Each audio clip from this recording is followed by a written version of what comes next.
Dans ce dernier tutoriel, j'aimerais vous expliquer la différence entre un vandalisme et un délit de fuite. Parce que dans votre contrat d'assurance, c'est pas au même endroit, c'est pas la même protection qui va couvrir les deux.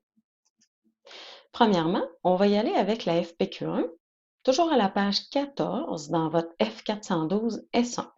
C'est là qu'on a nos quatre protections, protection 1, 2, 3, 4.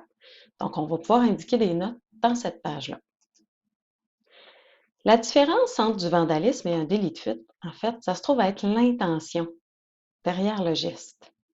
Quelle est l'intention quand on commet un acte de vandalisme? Appelons-le plutôt acte malveillant parce que dans le contrat d'assurance, c'est comme ça qu'on l'appelle. Cet acte-là, le but, son intention, en fait, c'est de détruire. Et c'est couvert par la protection B3 qu'on ira regarder dans quelques secondes. Alors que le délit de fuite, lui, l'intention de la personne qui a commis un délit de fuite, c'était pas de briser. Il y a eu collision et son intention, c'était de se sauver de cette collision-là, tout simplement.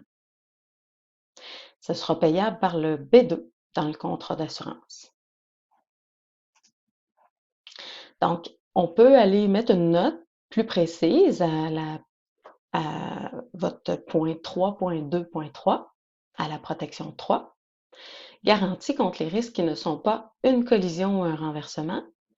Le deuxième carré nous parle des actes malveillants, c'est ça le vandalisme. Donc, c'est couvert avec du B3 ou du B1, maintenant qu'on connaît le B1. C'est une protection qui est tout risque, qui couvrirait aussi le vandalisme. Pour ce qui est du délit de fuite, il faut maintenant se référer au point 3.2.2, à la protection 2 du contrat d'assurance. On dit que c'est la garantie contre les risques de collision et de renversement. Puis le délit de fuite, ça se trouve à être une collision. Il y a quelqu'un qui s'est sauvé, évidemment. Voilà, c'est ce qui expliquait la différence entre les deux.